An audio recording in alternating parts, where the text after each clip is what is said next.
Boa noite a todos.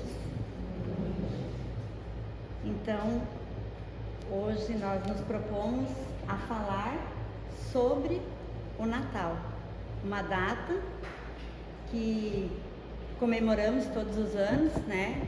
No dia 25 de dezembro. Se a gente for estudar, nós saberemos que essa não foi exatamente a data em que Cristo nasceu, mas que foi uma data criada para representar algumas coisas para os homens, né? O que nós nos propomos a trabalhar hoje é uma mensagem ditada pelo espírito Irmão X, Humberto de Campos, né? E segundo ele ainda, ele apenas transmitiu o que os espíritos superiores a ele o transmitiam. Então nós vamos conhecer essa mensagem e refletir um pouco e pensar um pouco o que é esse Natal simbólico. Por que Natal simbólico? Espero que durante a exposição de hoje eu consiga esclarecer. Eu me embasei nas palavras do Arthur Valadares, que trouxe essa exposição com essa mensagem do Humberto de Campos. Mas antes da gente iniciar propriamente na mensagem, nós vamos pensar um pouquinho como que nós passamos todos os natais. Como que é para nós essa data? Normalmente é uma data em que a gente festeja com a família, né? Se você parar no dia 25, no dia 24, principalmente à noite, você sair pela rua, você não vê movimentação praticamente, né? As famílias estão reunidas. Mas as famílias estão reunidas com qual propósito? Com qual objetivo? Será que é festejando o nascimento de Cristo? Ou nós estamos aproveitando um momento para fazer uma troca de presentes, um momento de confraternização sem refletir muito no que é esse momento?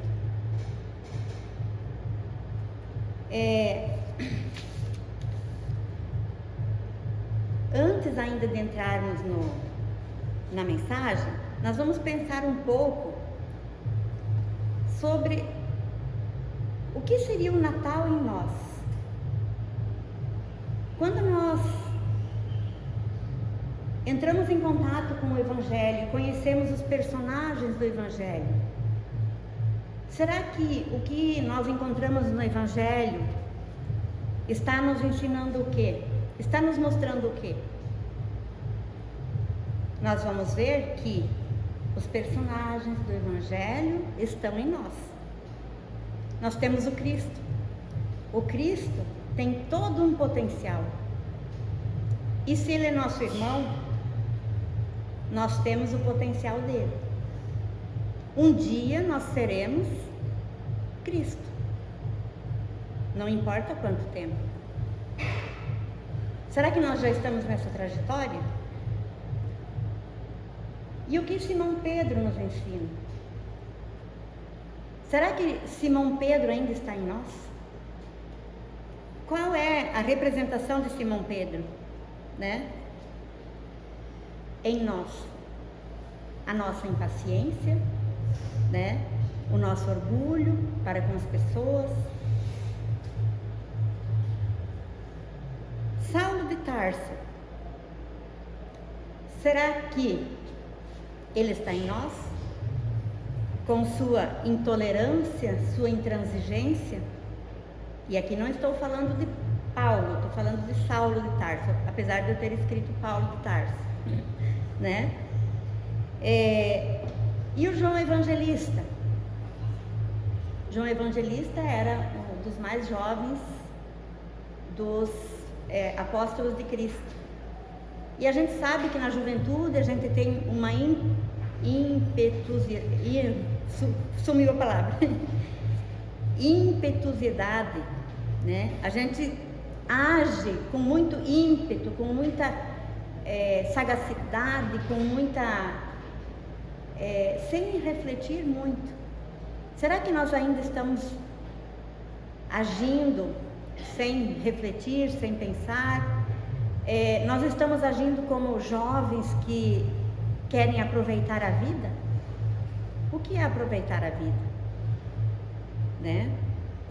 Maria Madalena, o que ela nos traz? O que nós temos de Maria Madalena ainda será? Maria Madalena, antes de encontrar Jesus, né? Ela vivia entregue aos prazeres, às alegrias da vida, né? Vivia junto com os poderosos, se sentia bajulada. Será que nós estamos assim ainda, né?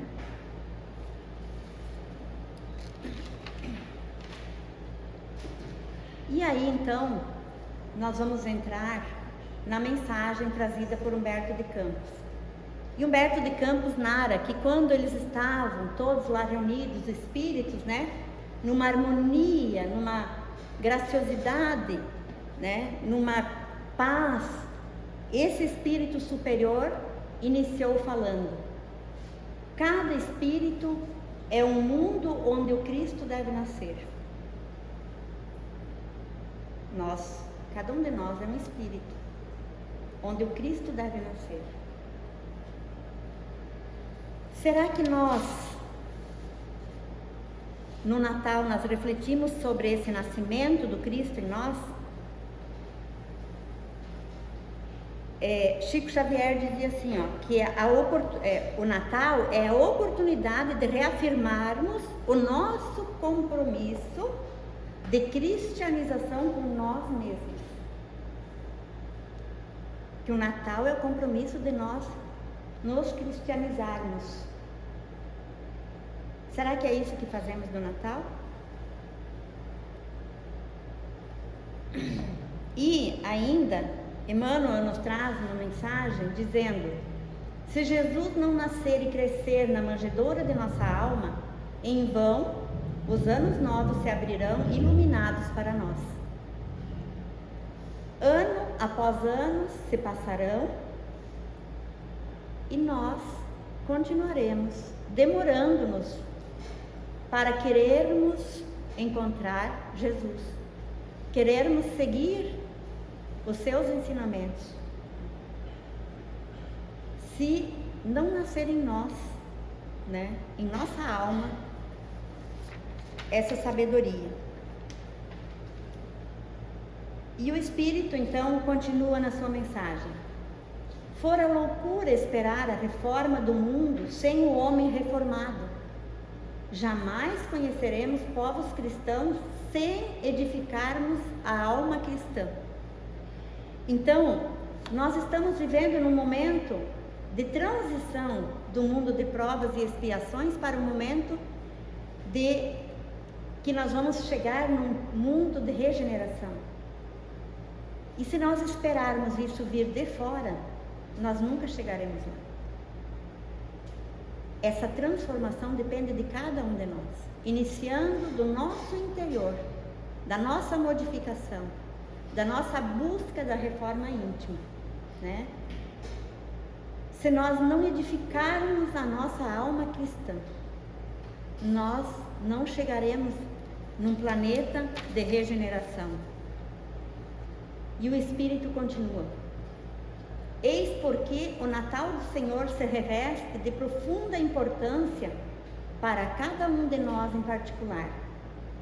Temos conosco oceanos de bênçãos divinas, maravilhosos continentes de possibilidades, florestas de sentimentos por educar, desertos de ignorância por corrigir, inumeráveis tribos de pensamentos que nos povoam a infinita extensão do mundo interior. De quando em quando, tempestades renovadoras varrem-nos o íntimo, furacões implacáveis atingem nossos ídolos mentirosos. Olha quanta informação para nós pensarmos nessa partezinha apenas dessa mensagem. Nós somos seres imortais e não somos espíritos novos. Quantas vidas já tivemos? Quantos sentimentos por educar nós temos? Quantos desertos de ignorância nós temos por corrigir, né? E o convite é para sairmos do mundo exterior e entrarmos então no nosso mundo interior, buscar essa transformação, modificar esse homem velho, transformar-nos em homens novos, né? E não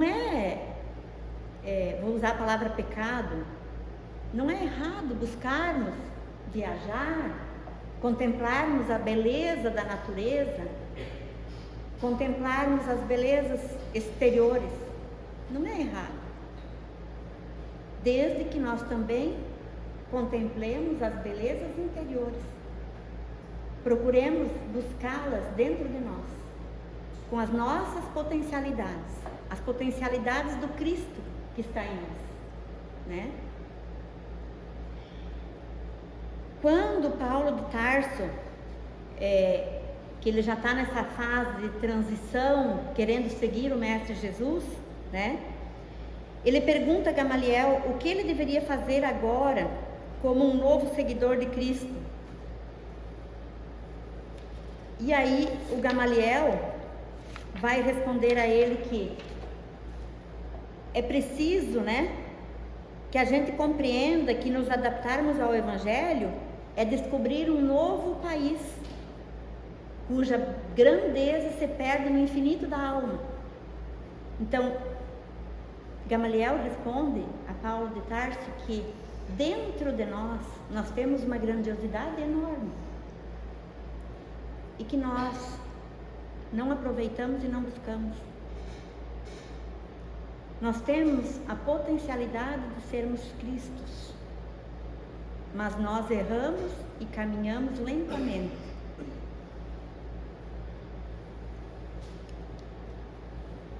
Quantas vezes o interesse egoístico foi o nosso perverso e inspirador?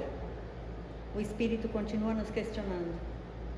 Examinando a movimentação de nossas ideias próprias, verificamos que todo princípio nobre serviu de precursor ao conhecimento inicial do Cristo. Então, em torno de 500 anos antes de Cristo, já tivemos precursores que vieram preparar o terreno para que os homens pudessem compreender e receber Jesus. Nós tivemos o Sócrates na Grécia, Buda no Nepal, Confúcio na China, todos que encarnaram mais ou menos no mesmo período e que trouxeram a preparação para a gente compreender quando Cristo fosse chegar junto de nós, né?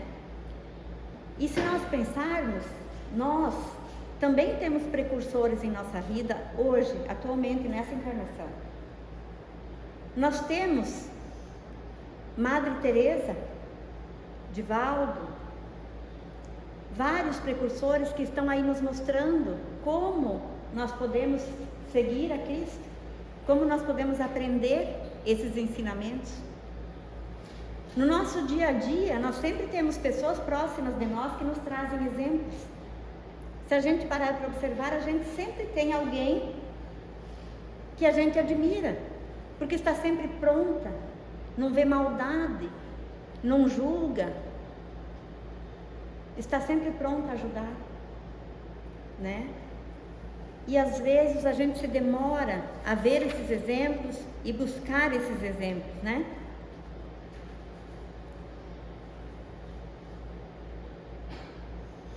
Jesus, ele vai encontrar espaço para estar dentro de nós, né? Quando a gente iniciar um recenseamento. O Espírito nos diz o seguinte: verificou-se a vinda de Jesus numa época de recenseamento. Alcançamos a transformação essencial justamente em fase de contas espirituais com a nossa própria consciência, seja pela dor ou pela madureza de raciocínio. Então, quando nós estamos passando por um momento de provação, no momento de dor, nossa consciência é chamada para nós raciocinarmos, para nós pensarmos sobre o motivo dessa dor. Muitas vezes nem precisamos passar pela dor, mas nós amadurecemos, já traçamos um caminho e o seguimos em busca de Jesus, e aí nós avançamos a passos largos, né? E quando nós estamos fazendo esse recenseamento? Quando nós percebermos que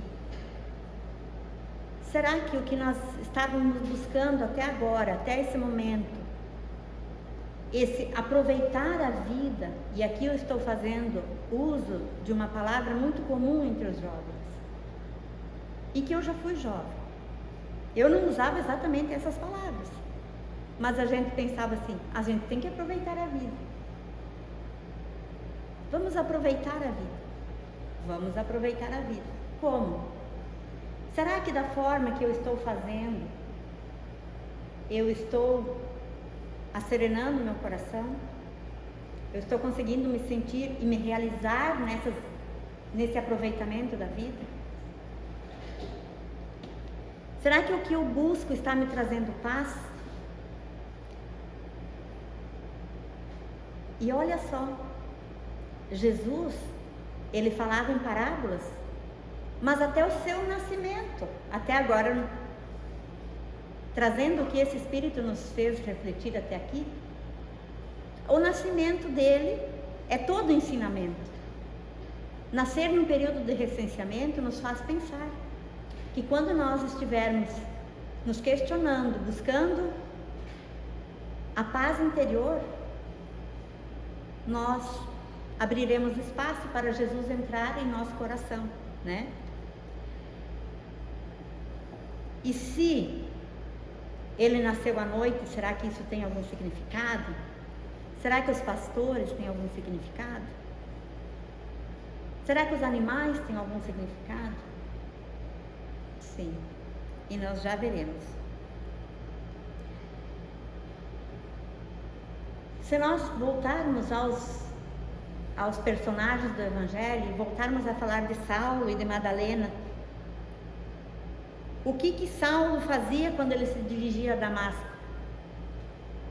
Ele estava fazendo o seu recenseamento interior. Ele estava buscando a paz interior. Ele que já tinha conquistado tudo que o mundo material podia oferecer. Já tinha conquistado prestígio político, prestígio no sinédrio, prestígio entre os homens, né? Poder, influência. Tinha uma namorada muito linda, né? Mas mesmo assim, ele não se sentia realizado, completo. Algo estava inquieto dentro dele. E ele entra em contato com os seguidores do ensinamento de Cristo, e ele vê que aquelas pessoas tinham tão poucos bens materiais, tinham paz, tinham serenidade, não sentiam dificuldade, não se tornavam vítimas por causa da falta dos bens materiais, por causa das perseguições, por causa da falta de muita coisa, né? O não reconhecimento da sociedade. E Maria Madalena também, até então, vivia bajulada, vivia entre os homens importantes, recebia muitos perfumes, muitas joias, mas estava inquieta. E quando ela entra em contato com Jesus, há uma modificação. Ela encontra o que ela esperava, a sua paz interior, a sua serenidade, a sua tranquilidade, né?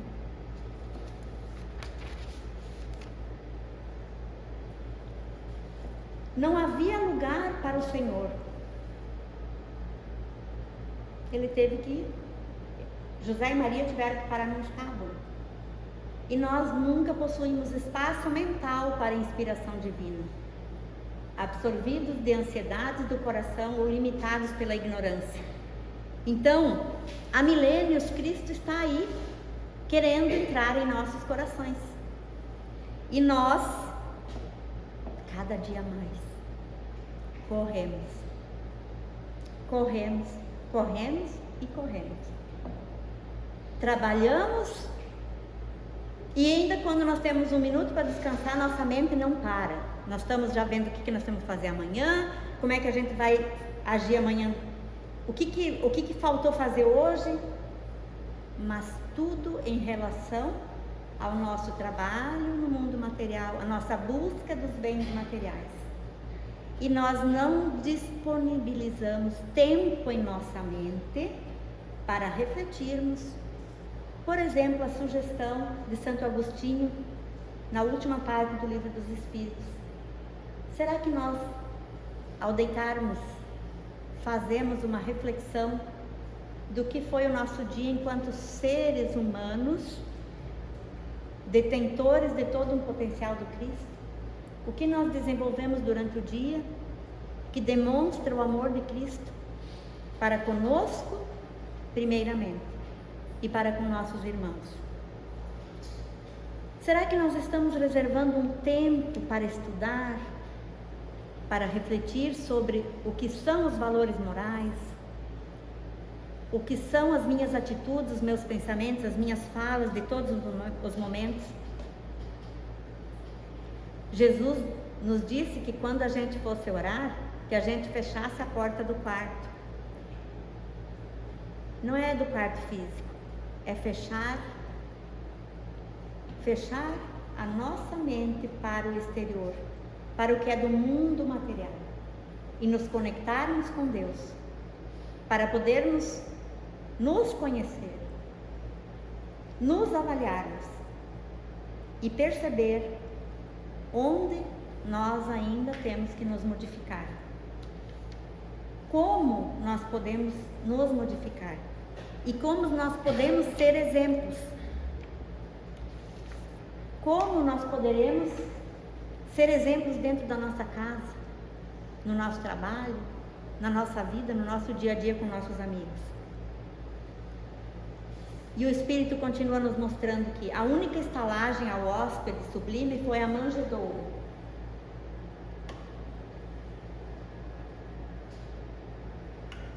Não oferecemos ao pensamento evangélico senão algumas palhas misérrimas de nossa boa vontade, no lugar mais escuro da nossa mente. Então, a gente ainda não encontrou a mudança dentro de nós que deve ser completa. Nós usamos 1 hora para vir assistir uma palestra, 1 hora para a gente estudar os estudos que nós estamos fazendo aqui. A gente reserva alguns minutos para fazer a oração da manhã, a oração da noite. Quando, na verdade, o nosso tempo tem que ser de 24 horas. Mas não é parar 24 horas e ficar refletindo. E sim, sermos 24 horas o amor de Cristo. Para todos. Em tudo que nós falamos, pensamos e agimos. Às 24 horas nós temos que ser o amor de Cristo. E nós achamos que em alguns momentos, estudando, refletindo, já é o suficiente. E nós podemos sermos 24 horas do dia, sermos o amor de Cristo para todos. Surge o infante celestial dentro da noite. Quase sempre não sentimos a bondade do Senhor, senão no ápice das sombras de nossas inquietações e falências.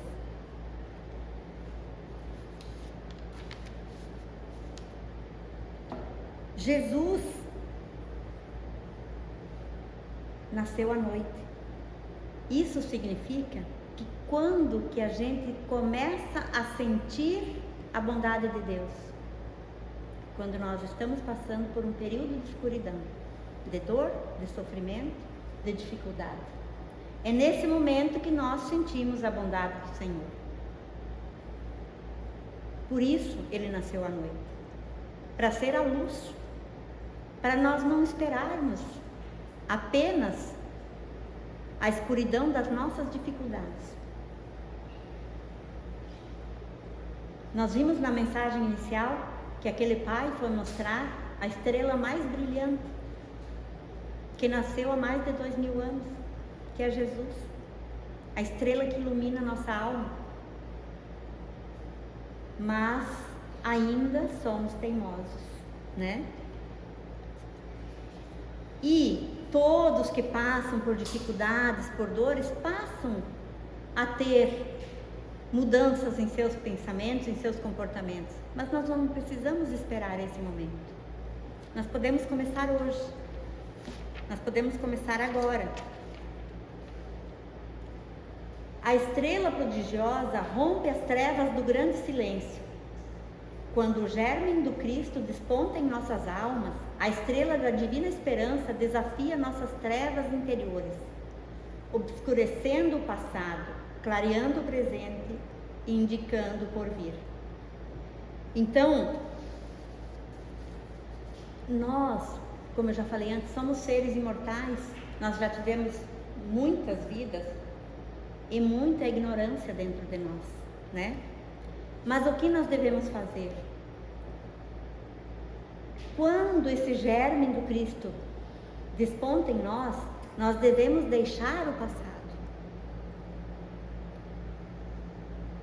clarear o presente, que nos indicará o futuro, o porvir. Então a gente não pode se prender ao passado. Nós não podemos nos paralisar.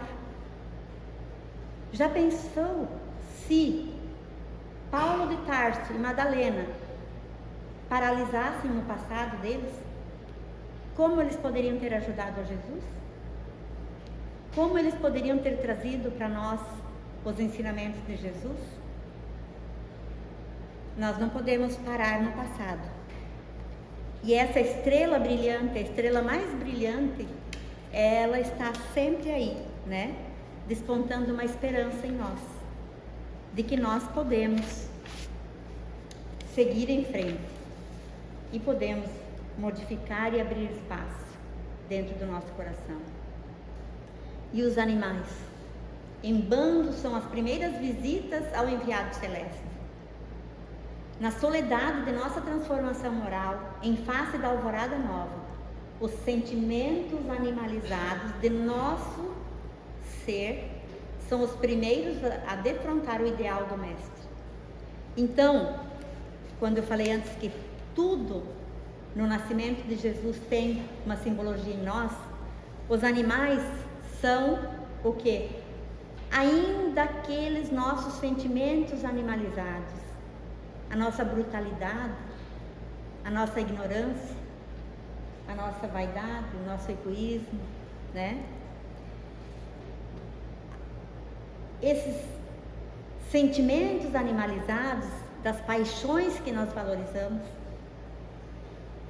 do aproveitar a vida através das paixões, achando que para nos divertirmos nós precisamos de bebidas alcoólicas, para ter coragem para falar, para ter coragem de sorrir, né? E essas paixões animalizadas, esses sentimentos animalizadores, eles não devem ser extinguidos de dentro de nós. Nós não conseguiremos fazer isso. O que nós precisamos fazer? Nós precisamos discipliná-los. Não nos deixarmos tomar conta por essas paixões. Ter disciplina, algo tão difícil.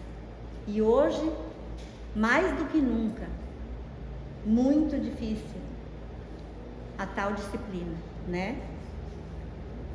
E com Jesus, então, nós somos convidados a pegar essas paixões e colocá-las a serviço do bem. E se nós encontrarmos tempo nessas 24 horas para refletirmos, nós saberemos como usar as nossas paixões para o bem. Nós saberemos, está dentro de nós. E os pastores?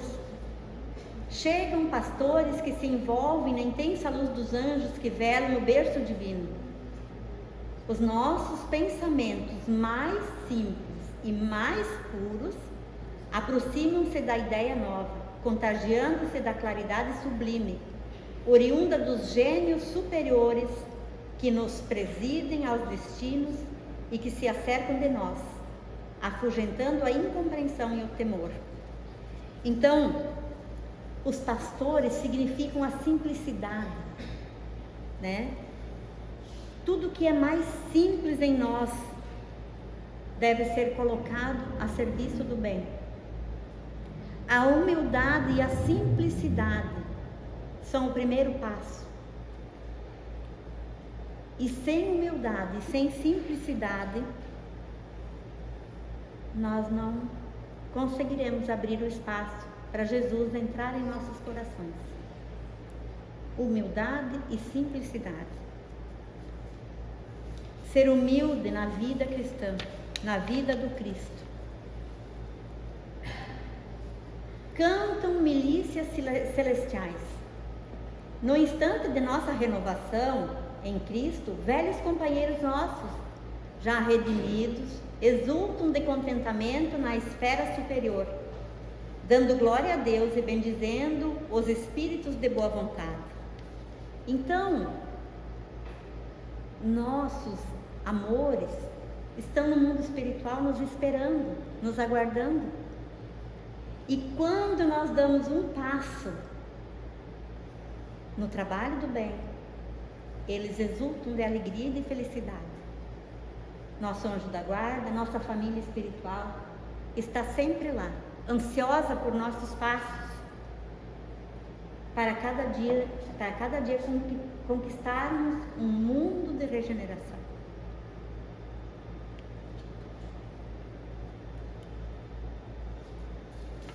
Divulgam os pastores a notícia maravilhosa. Nossos pensamentos, felicitados pelo impulso criador de Jesus, comunicam-se entre si, organizando-se para a vida nova. Então,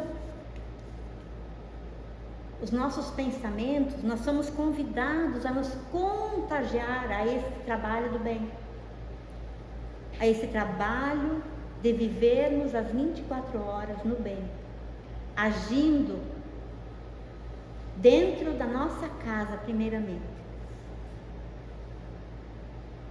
A Madre Teresa falou em determinado momento que se a gente quiser começar um trabalho no bem, devemos sempre começá-lo dentro da nossa casa. E a nossa casa significa, em primeiro lugar, nós, e depois os nossos familiares, depois os nossos amigos, nossa sociedade, nossa comunidade. Se nós não conseguirmos nos modificar dentro de casa, como nós sairemos de casa sem máscara? Para nós sermos 24 horas o amor de Cristo, nós não devemos usar máscaras. E se em casa eu sou grosso, se em casa eu não tenho paciência, se em casa eu não sei falar com serenidade, eu não sei explicar, como é que no meu trabalho eu vou fazer isso? Só se eu usar uma máscara. Então, os pastores divulgam essa notícia maravilhosa de que nós podemos sim modificar nossos pensamentos e nossas atitudes. E surge a visita inesperada dos magos. Sentindo-nos a modificação, o mundo observa-nos de modo especial. Então, quando nós modificamos, as pessoas estranham, começam a nos questionar, começam a fazer observações. Mas fulano está tão diferente, por quê? O que aconteceu? Nós passamos a ser exemplos para os outros, para o mundo. Nós passamos a sermos observados. Nós devemos ser modelo, né? Os servos fiéis, como Simeão, expressam grande júbilo, mas revelam apreensões justas, declarando que o menino surgira para a queda e elevação de muitos em Israel. Acalentamos o pensamento renovador no recesso da alma, para a destruição de nossos ídolos de barro e desenvolvimento dos germes de espiritualidade superior. Então, é claro que nós teremos queda, né? Quando surge Jesus. Queda do quê? Queda de nossos pensamentos, queda de nossas paixões, queda de nossas ignorâncias, né? Nós vamos soerguer nossos pensamentos, nós vamos nos elevar a um nível superior. Nós vamos refletir sobre a beleza, a riqueza, qual é o significado que tudo isso tem para nós. Ferido na vaidade e na ambição, Herodes determina a morte do pequenino emissário. A ignorância que nos governa desde muitos milênios trabalha contra a ideia redentora, movimentando todas as possibilidades ao seu alcance. Será que nós não estamos sendo esse Herodes que, com o nosso aproveitar da vida, nós estamos matando esse emissário do bem, do amor, das leis divinas? Quem nós estamos sendo?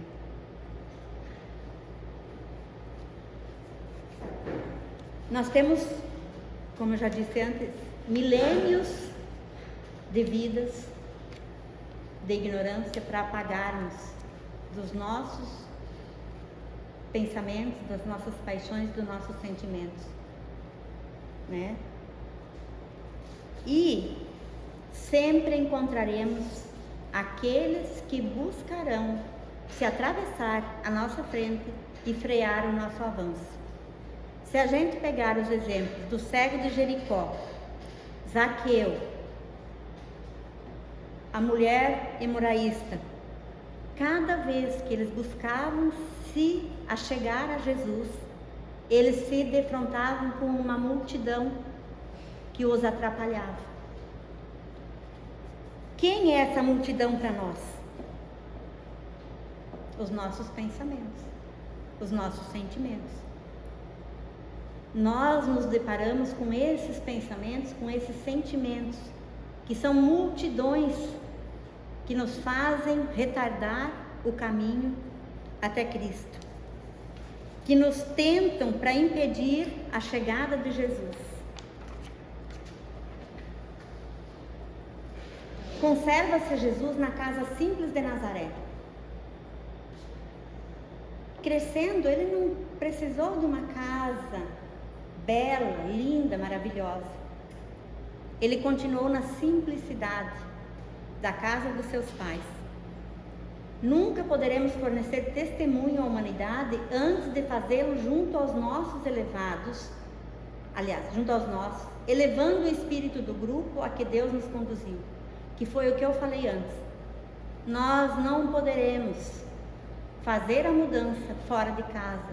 Nós precisamos primeiro nos modificar e modificar os nossos amores mais próximos. Quando o endemoniado, que se denominava, o espírito que o possuía, se denominava Legião, e esse ser humano que foi libertado pelo Cristo, quando esse ser humano quis que Jesus o deixasse segui-lo, Jesus falou: não, vai para a tua casa, para os teus, e anuncia-lhes quão grande coisa o Senhor te fez e como teve misericórdia de ti. Jesus o encaminhou para a sua casa, para lá começar o trabalho da divulgação do amor de Cristo, né? Trabalha o pequeno embaixador numa carpintaria. Em toda a realização superior, não poderemos desdenhar o esforço próprio.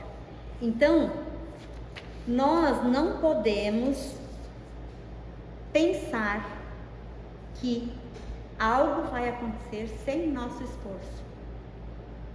Nada se modifica sem esforço, sem educarmos os nossos pensamentos, sem educarmos as nossas ações, a nossa fala. Nada acontece sem esforço próprio, né? Deus fez a sua parte. Ele nos colocou no mundo. Ele nos criou. Ele nos deu o potencial do Cristo. Depende de nós. É nós que teremos que fazer as mudanças, as modificações. Mais tarde, o celeste menino surpreendeu os velhos doutores. O pensamento cristão entra em choque desde cedo com todas as nossas antigas convenções relativas à riqueza, à pobreza, ao prazer e ao sofrimento, à obediência e à mordomia, à filosofia e à instrução, à fé e à ciência. Trava-se então, dentro do nosso mundo individual, a grande batalha. O que é mais importante? E aqui que fique bem claro. Não é errado termos bens materiais. É errado adquiri-los de forma errada, usá-los de forma errada. Isso sim. Então, Chico teve um momento em que um senhor o procurou, um senhor de poder, com muitos bens, com muito dinheiro, e queria que ele fizesse algo, que ele recebesse uma carta, uma explicação que agora eu não lembro direito da história. E Chico não pegou o dinheiro. Quando o senhor se afastou, o amigo dele perguntou: mas Chico, por quê? Por que tu agiu assim? O homem, ele é tão pobre que ele tem apenas o dinheiro. Então nós podemos ser ricos diante dos homens,